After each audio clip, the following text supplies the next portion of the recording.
Today, as I was spending my usual hours and hours and hours prepping for the show, I came across something that grabbed my attention. And it stopped me, and I decided to delve into it. And as I delved into it, I couldn't watch the videos, but I literally got sick to my stomach. I literally got sick to my stomach. And I thought to myself, is this something I should share with you? Because all the consultants in radio will tell you, put a smiley face on stuff, joke around, cut one-liners. And I thought to myself, I can't live with myself if I don't bring this to your attention. I can't live with myself if I don't point you to this.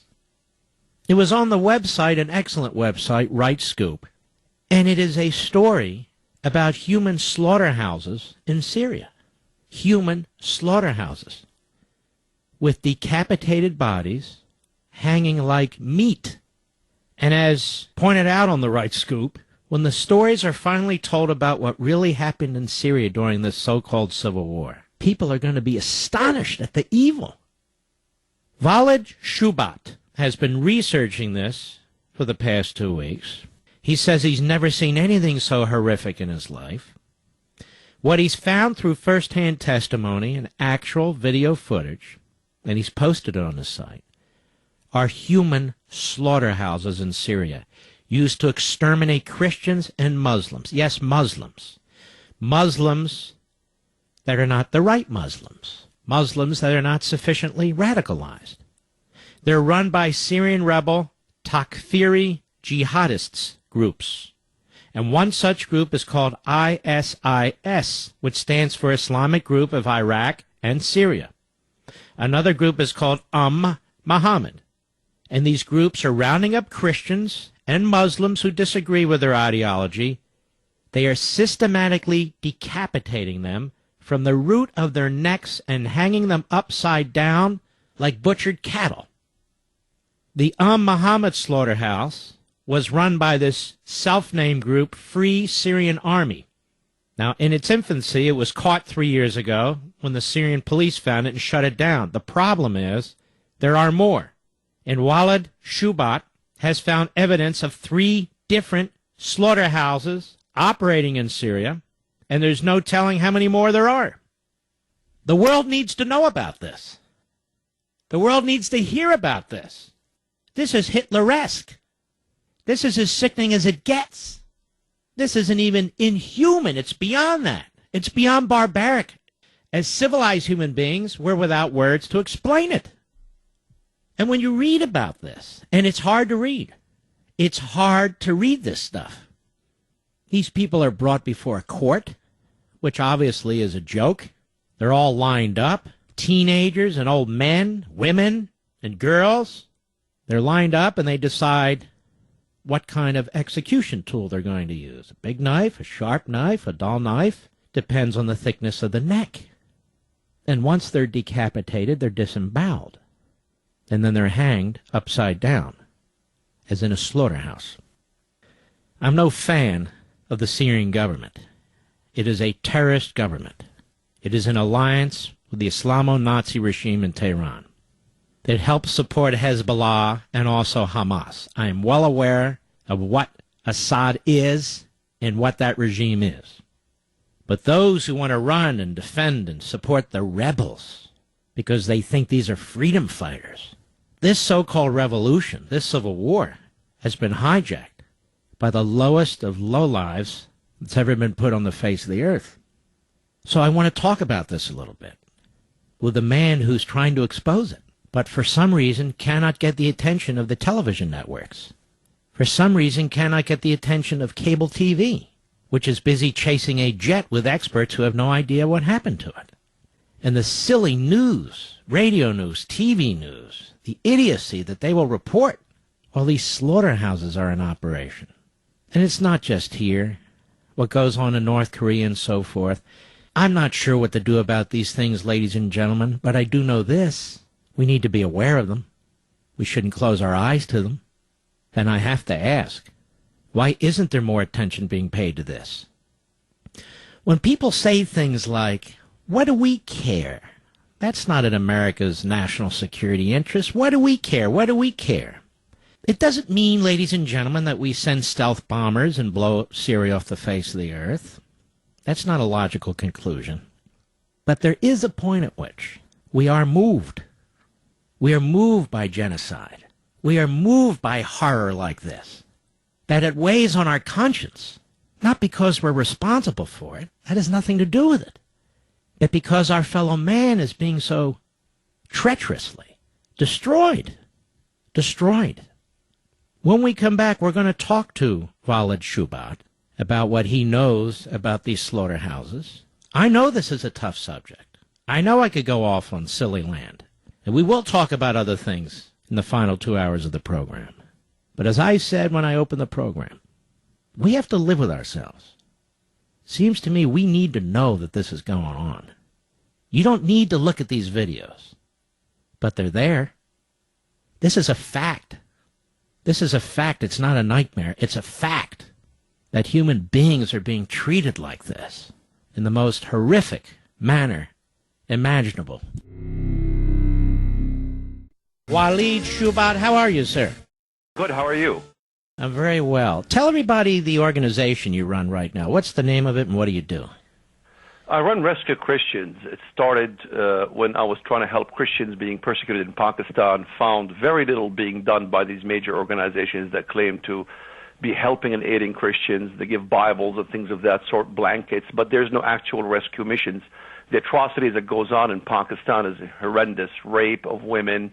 And so we really literally have cases. We have an NGO who basically works with us in Pakistan and pull them out of danger and even, pay the ransoms, whatever it takes to bring these Christians out of danger. And we expanded now into Syria and Iraq via Sister Hatun Dogan. She's a nun who is very heroic in her actions. She goes into the Syrian borders. And I also became a researcher, not by will, but just by what happened to me. I was a terrorist and converted. All right, let's slow down. Hold on. Let's slow down. So, give a little bit about your background now. Start from the beginning. We don't have a lot of time, but start from the beginning and bring it up to present.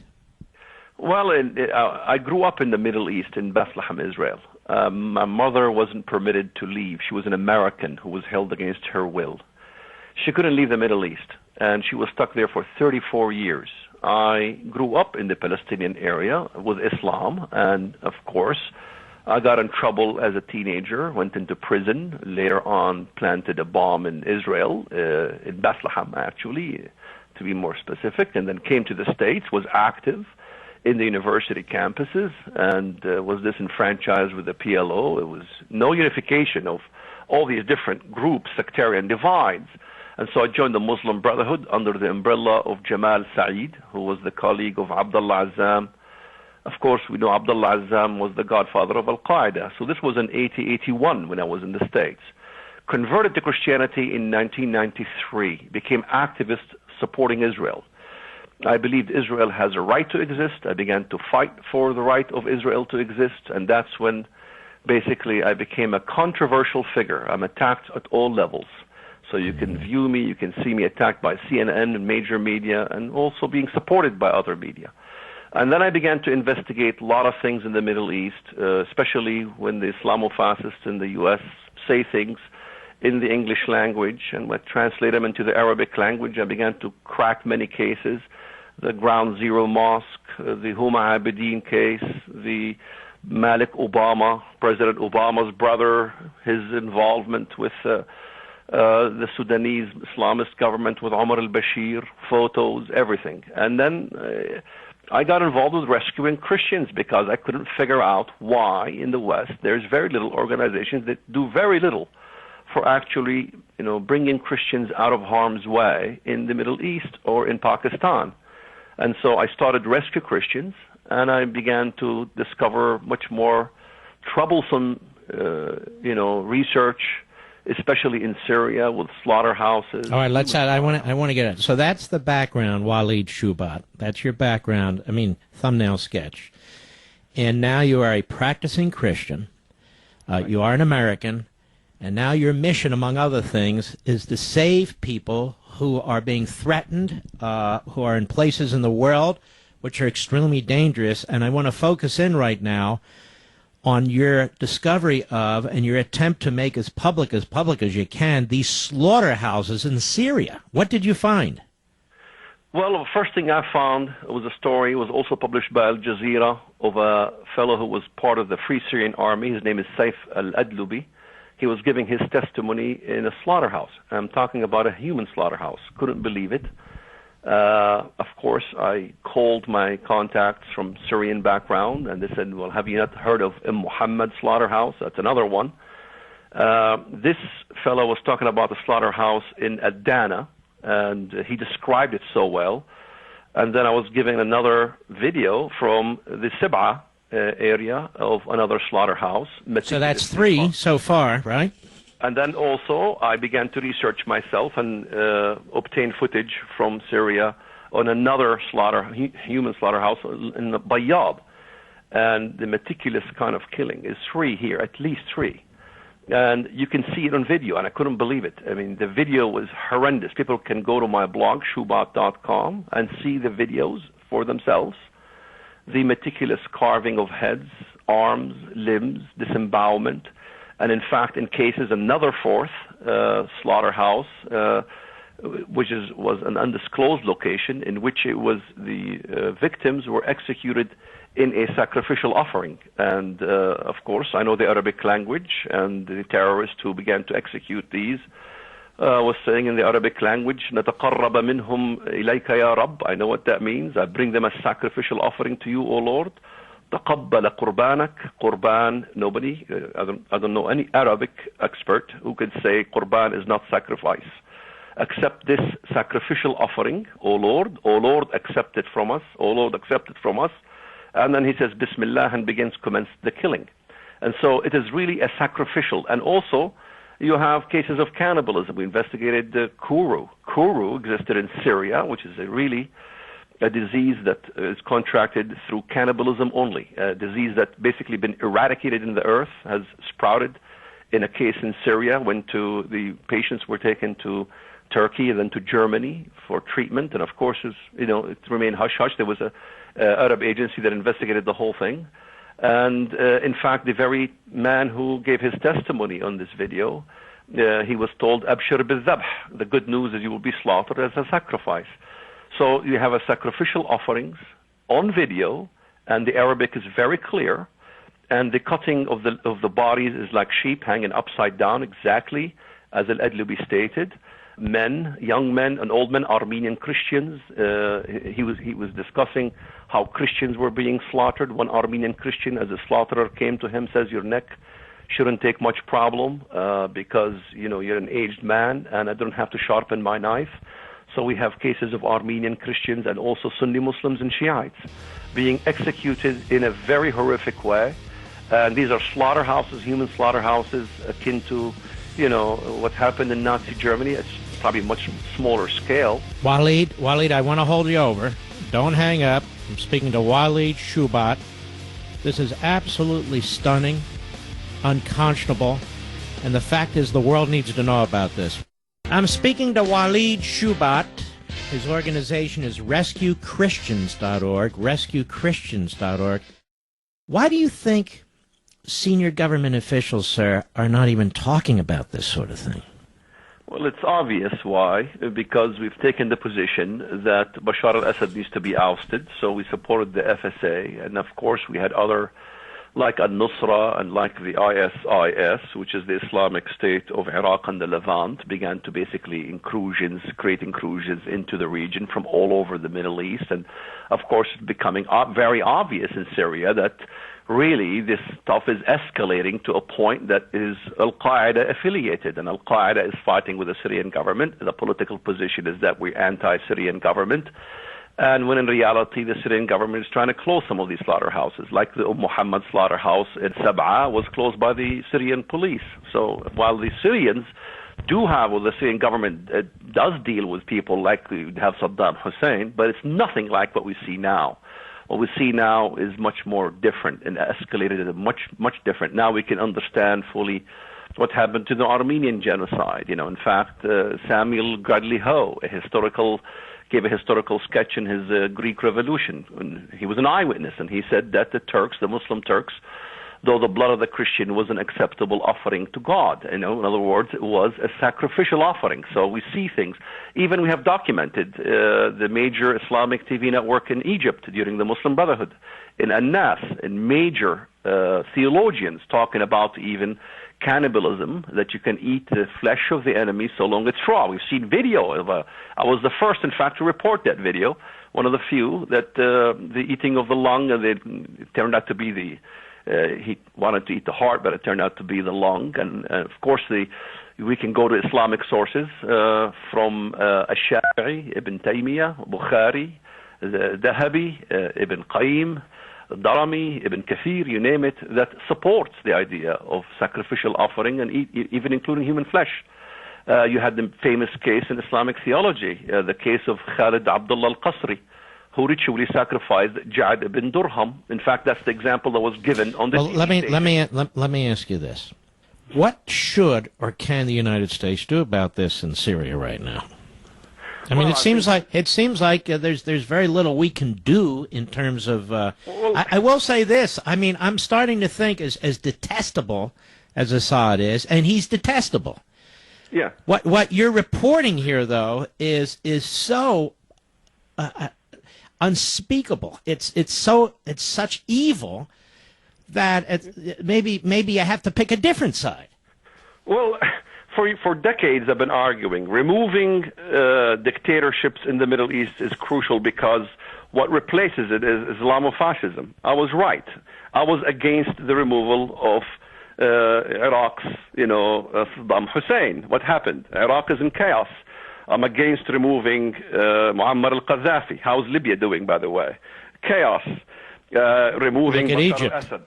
Yes, well, we have Egypt also. Egypt, you have, what did this guy do? Hosni Mubarak. Why was he thrown under the bus? Was he such an enemy of the U.S.? He was an ally of the U.S. Mm-hmm. So the U.S. decided to throw some allies and some foes who were dictators out of the Middle East, and then what we have replacing them was what? So now we have a Sisi in Egypt. He seems to be all right for his people. They love him. But what is the condition now in Egypt? Under Bush, you could say 50% of Egyptians hated us because they were Muslim Brotherhood. Now under Sisi, both the Muslim Brotherhood and the secular Egyptians hate us, and rightfully so, because what are we doing? Our policies in Egypt. Sisi, of course, he's diverting, going to Russia now, and we're losing our allies in the region. The U.S. has divorced itself from the region. Of course, there's no voids in the Middle East. If there's a void, somebody will take over. And that void in the Middle East, now we have sectarian violence. What's the void? It's Islamic fundamentalism. So we're increasing Al-Qaeda in the region, in Syria and Iraq, and all over the region. And, we have threats. We have major threats, even there's a hijacking of a plane. God knows who's doing what. But we are really infusing a major problem in the Middle East, because the West does not really understand the Middle East. All the way from back to Jimmy Carter, when the Shah asked for help, what did we do? We threw him under the bus. And who took over was the Khomeinis. They came from France. In fact, Americans need to begin to understand that Islamic fundamentalism, radical Islam, really permeates itself and grows in the West. Iran, the Khomeinis, that was in France. In England, you have takfiris. In the U.S., you have Muslim Brotherhood in the government working. And they're very slick. They understand the principles of muruna. And how many Americans know what muruna is? They know somewhat taqiyya. But muruna is basically sanctioning prohibitions. You can sanction prohibitions. In other words, you can kill somebody, you can do whatever you want, so long it's for the cause of advancing the Islamist cause. And those are the issues that Americans do not understand about the nature of the beast. So they basically divide the Muslim world into, we have good guys and bad guys, secular versus fundamentalist, but they don't understand that the fundamentalist could guise himself as a secular. I call these the slick willies, the Faisal Abdul Rauf, who wants to build a mosque by ground zero. I remember on Fox News, Sean Hannity wanted to extract from him whether he supports Hamas or Hezbollah, and he pleaded the fifth. However, I investigated the Arabic language, and there's an article in the Al-Ghad newspaper in Jordan, and he supports Hamas and Hezbollah openly in the Arabic language. And you exposed that, thank goodness. Let me ask you this. So now this president, having lit a match to the rest of the Middle East, And Bush did too, to some extent, I might add, with this democracy project. Now, let me ask you this. Israel's being pressured to enter into arrangements that would obviously threaten her very existence. Am I right? You're absolutely right, yes. You have Kerry, he's twisting the arms of Netanyahu. Netanyahu is insisting that the IDF must protect the Jordan Valley. And how could Israel protect its border in the Jordan Valley without IDF soldiers? We know, of course, Obama and Kerry are suggesting to put other U.S. forces, United Nations forces. Well, we've seen this kind of thing before in Lebanon. How many years? I can give you the entire history of what happened either in Lebanon or in the Suez Canal when United Nations forces was there. It always pulls out of the region as soon as a terrorist attack happens. Even had it under Reagan. Marines died. 241 Marines died, and we pulled out of the region. So, putting international forces in Israel is not going to be a workable deal. It has to be IDF. The Israelis can defend themselves. They do not want help from the U.S. to defend their eastern border. And, of course, you had Mahmoud Abbas, who keeps talking about that he will never recognize a Jewish state. He wants the right of return for everybody, including Palestinians in Canada and the U.S. and Europe. They also become Palestinians. They can decide what happens to the country, and the whole thing is run amok. And of course, the U.S. doesn't have the ability to be able to establish peace in the region because it's one-sided. It's saying that Israel has to relinquish something. They're relinquishing terrorists. Israel is a revolving door for terrorists. I was a terrorist myself. It's a revolving door in which the U.S. keeps pressuring Israel to release more terrorists. I thought we had a war on terrorism. Where is that war, may I ask? Have you been threatened? I imagine you have been threatened. Yes, but we're all going to die, brother Levin. We are going to die of something, or we're going to die for something. Yes. We can die as old men oozing out from every orifice in our body in a hospital. Oh, there you go. Yes. Or we can go with a bang. You take a pick. All right. Well, listen, you're a fascinating man. What you've done here is extremely important. I want people to go to your website. Give us the name of your website, please. It's very simple. Everybody puts on a shoe. Shoe, S-H-O-E, and bat, B-A-T. Shoebat.com, S-H-O-E-B-A-T.com is the website. All right. I want to encourage people to go there. If you don't have a strong stomach, you're not going to be able to look at these videos. I don't have a strong stomach, but the explanation was enough for me. What's going on over there is inhuman. It's just, it's not even a throwback to the 7th century. I don't know what the hell it is, but it's as sick as hell. That much I do know. Well, Walid Shoebat, it's nice to meet you. Keep up the good work. God bless you, my friend. You bet. Thank you, Mr. Levin. All right, take care. Absolutely beyond belief. You don't have to believe me. You can check it yourself. Beyond belief. And when we have politicians in this country going on and on about support the rebels, support the rebels, support the rebels, the actual so-called freedom fighters, let me tell you something, folks. For the most part, they're gone. For the most part, they're gone. So whatever intervention these people were thinking about, and I don't really know what kind of intervention would have worked, that's over. That's over. The Assad government is a brutal government. It is a government that is aligned against us. It is a government that supports terrorism. But it's a government trying to put this down, these elements down. So it's not so simple. But when they're dragging Christians and Muslims who they disfavor and others in front of their phony courts and lining them up and summarily and serially executing them, talking about, well, we don't need a sharp knife with you, and this one we do.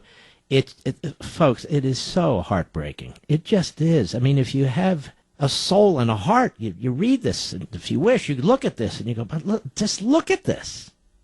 And that's why a few months ago I talked about North Korea, what goes on in those gulags. What's happening to those people? I'm no bleeding heart, but my heart bleeds for these people, I have to tell you. No, I'm not talking about American intervention. Can we put that aside for a moment? I'm talking about basic humanity here. Take a look at it.